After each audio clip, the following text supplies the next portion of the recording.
Hi everyone, this is APO Sports and we're back with another video.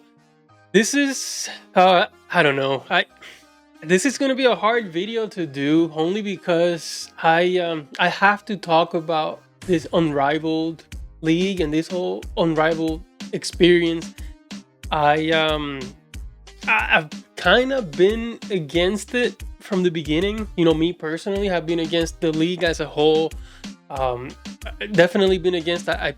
I'll post my video up here of when I gave my thoughts that I thought Kaylin Clark should not participate in Unrivaled. That was before she made it official. That she wasn't going to participate in Unrivaled, but I just don't. I never really saw the benefit. Other than some financial compensation, I didn't really see the benefit that this was going to bring to the league, to the players in the league overall, but especially to the Fever players and to someone like Kaylin Clark.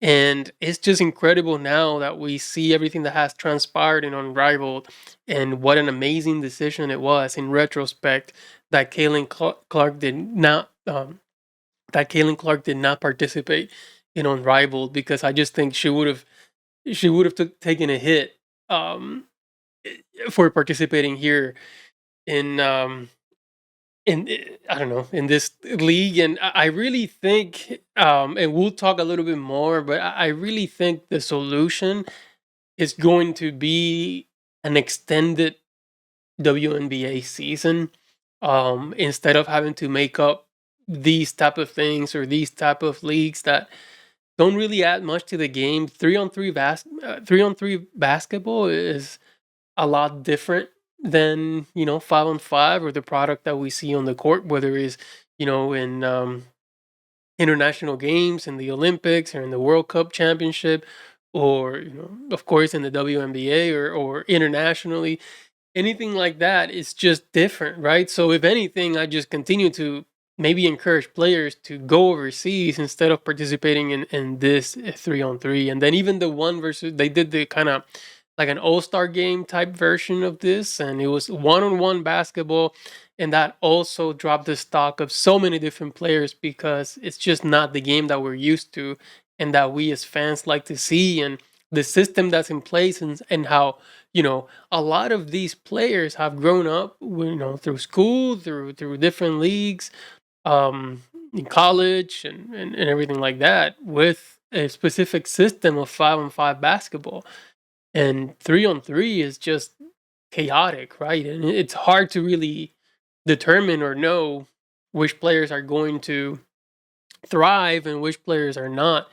And it was clear that our players from the Indiana Fever did not thrive at all in this environment. And I would be super concerned, like, if I was, so Lexie Hall is close to being a free agent. I think she's going to be now in this upcoming season.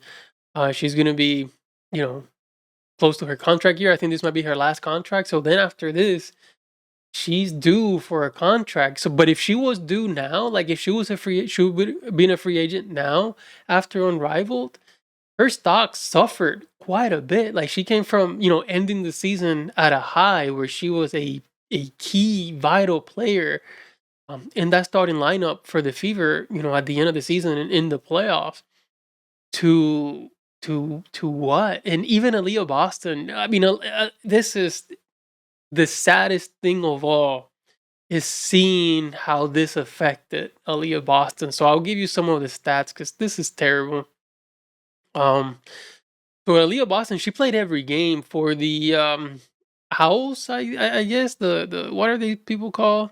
The Dem. So let's look at, Vinyl. And she played with the um Vinyl, I guess, Vinyl Basketball Club, right?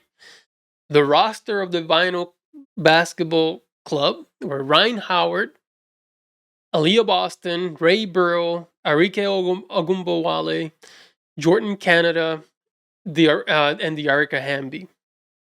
Now, I don't know what happened with Arike. I think she dropped off early, maybe. I don't know. I don't think she played. Let me see, how many games did she play? Enrique played 8 games, so I don't know. And people also, that's the other thing too. People were dropping off like fly. People were dropping like flies from this. So I don't know. One time they'd be in the game, another time they wouldn't. They'd be, I don't know. It was really weird league. Aaliyah Boston, being the professional that she is, she played every game. And let me see how many more people. Ryan Howard played every game. Hamby played 12, not every game. Enrique 8. Canada 12. Burrow 13. So Burrow played every game. And Aliyah Boston played every game. And then Jordan Kennedy, Erica Hamby, yeah. And then the head coach, she was the Chicago Sky head coach last year, Teresa Weatherspoon. Now here's the thing, and I have to be I have to be honest here, and this is not just me, my bias. I mean, I watch basketball. I've watched basketball for a long time. I can see talent. I know who's talented. I know who's not. I know who's the best player in any team. I know that, right? Aaliyah Boston is by far the best player on this roster. By far. It's not even close. Not even close. Like, I would take Boston over all of these players. I mean, all the time. Howard, give me a break. Enrique is good. Enrique is good. She's not Aaliyah Boston. Not Aaliyah Boston. I'm telling you right now, if instead of Enrique, last year with the Dallas Wings, instead of Enrique, it would have been Boston and Dallas Wings, I guarantee you they win more than 9 games. Guarantee you they win more than 9-31. Not with Boston. I'm telling you right now, not with Boston. They don't win no 9 games. I mean, Boston won 13 games pretty much by herself with Melissa Smith, Kelsey Mitchell, and a cast of terrible fever players. In a team that really won 5 games the year prior, the only difference was you inserted Boston and they won 13 games. Yeah, that Dallas Wings with Sabali, with Natasha Howard, all of that, Boston would have won more games. The Atlanta Dream, instead of Howard, yeah, that team would have won a lot more games. Going in, there was a failure to identify, and I mean, and Weatherspoon did this too. Um, I mean, there was a reason why Marina Mabrey wanted to get the hell out of Chicago Sky. There's a reason why the Chicago Sky were such a mess, more than just the little interactions in there. Weatherspoon was not able to identify with this unrivaled team and roster who her best players were or who her best player was. Instead, Hamby and Howard got the bulk of the minutes. Enrique also, Canada also. I mean, everyone played more minutes than Aaliyah Boston in that vinyl team and roster. And this is again going back to a player that stuck it out and played every single game, worked and was in practice every single game, was not rewarded at all with more playing time. Now, I don't know the dynamics. I would lie to you if I said I didn't even watch a single game of this Unrivaled. I, you know what I mean? Like I didn't care for it. That you're not gonna watch me or catch me watch 3-on-3 basketball, and especially in the way that these players were being utilized. But even though she showed up every day and everything like that, now I don't know what was what was said, what was understood in these meetings and everything like that. So I can't speak to that.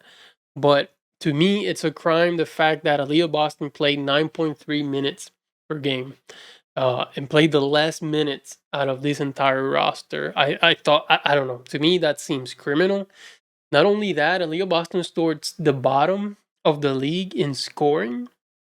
She averaged 5.9 points per game. That's even below Lexie Hole, who also did not have a good showing here in Unrivaled, and Lexie Hole scored 6.4 points per game, um, more than Aaliyah Boston. Now, as far as rebounds, Aaliyah Boston, even with her limited amount of minutes, she did pick up 5.2 rebounds per game. So 5.2 rebounds in 9 minutes per game. That's pretty good. That was more than Ryan Howard, who played 20 minutes a game. More rebounds anyways, but of course Ryan Howard is and they don't have full stats here either. So if you go to the Unrivaled website, they don't give you full statistics. Like as far as how many shots did someone take or anything like that, or even plus minus, because I'd be curious to know what the net rating was when Aaliyah Boston was on the court versus when she was off the court. But they don't have any of that. This whole league has been it's been incredibly, I don't know. And again, I want to support Nafisa Collier, Brianna Stewart on, doing trying to do something about the fact that, players still want an income, and instead of having to go overseas, they have an option to stay here, or to stay in the United States and make some money. But I actually think that long term, this is affecting players more than it's helping players. Um, when you talk about financially, for endorsements, for contracts, if the WNBA is the league, you know what I mean, that they aspire to grow and to be the one that's gonna, provide the most income, then Unrivaled has to go. And I think the WNBA just has to extend its season to maybe 60 games a year, or a little bit more, and then extend the playoffs. And of course, this is everything's changing now with Kaylin Clark. So I don't know if Unrivaled was created or was in the phases of being created before the whole Kaylin Clark effect and before the whole Kaylin Clark phenomenon. That's possible.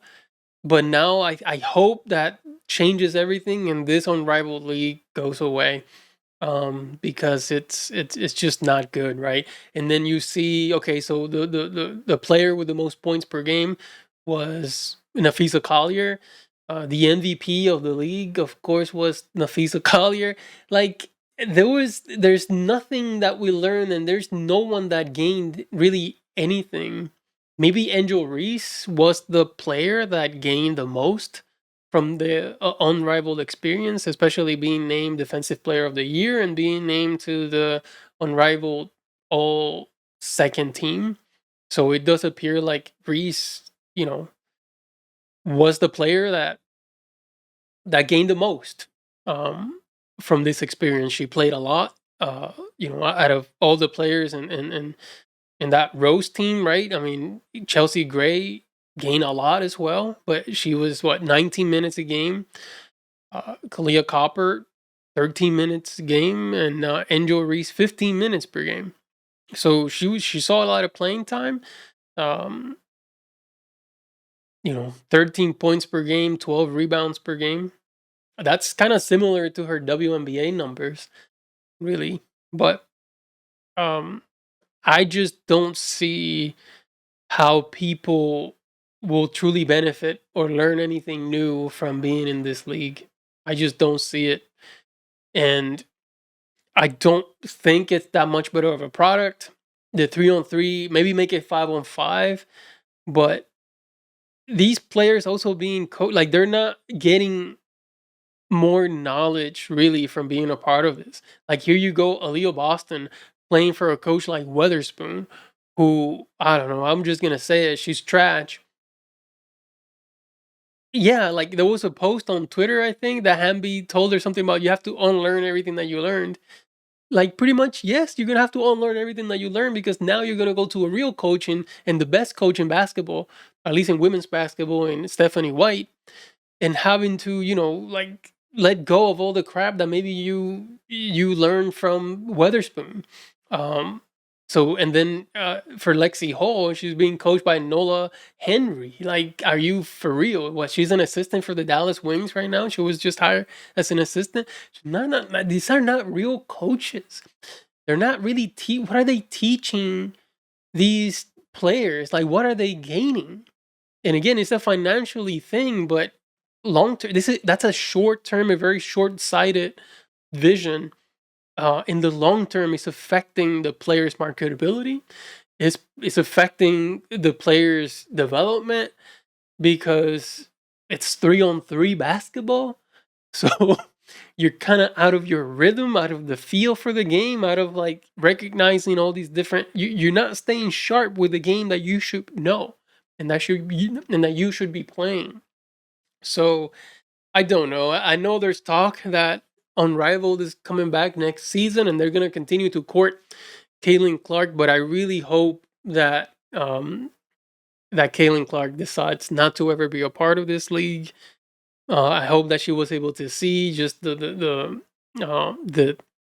dysfunction that it is, because it is a dysfunction.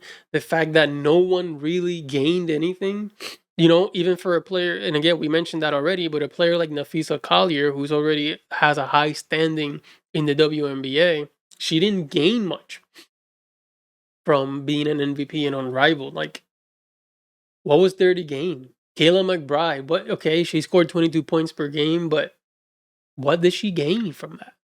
Chelsea Gray, everybody already says that she's the point guard or whatever. She's apparently perfect for this 3 versus 3 basketball. How come she's not in the Olympic team for the US in 3-on-3? Because it seems like she would be. I don't know. It appeared to me like a disappointment, and it saddens me and actually breaks my heart, the fact that Lexie Hall and Aaliyah Boston were afterthoughts in this entire league.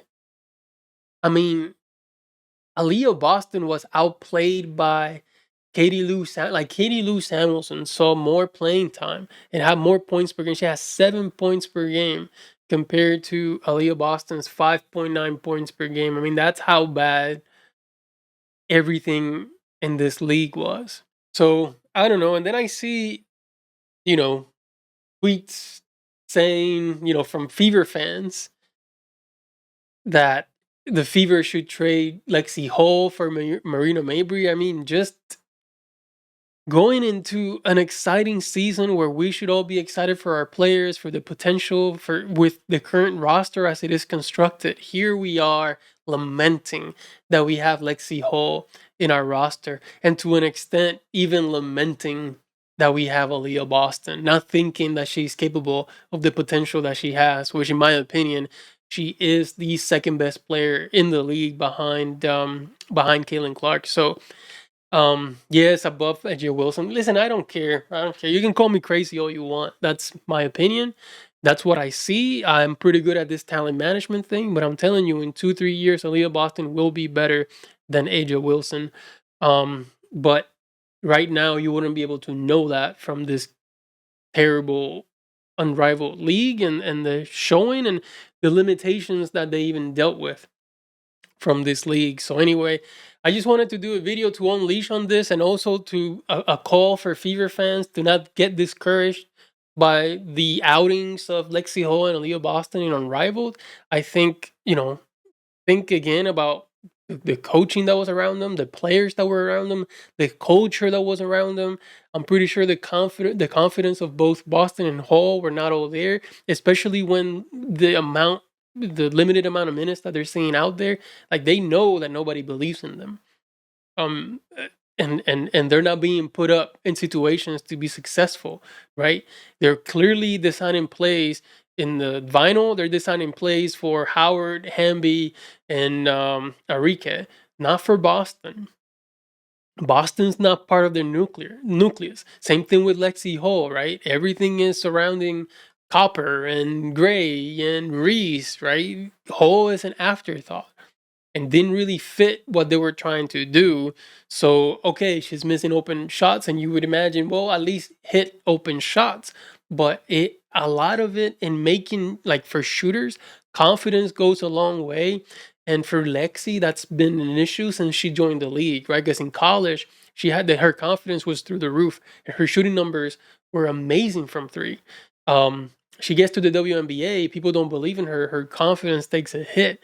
But then everything changes when Caitlin Clark comes into the league and she starts to shine again. So then in an environment like the Unrivaled, she's coming in late.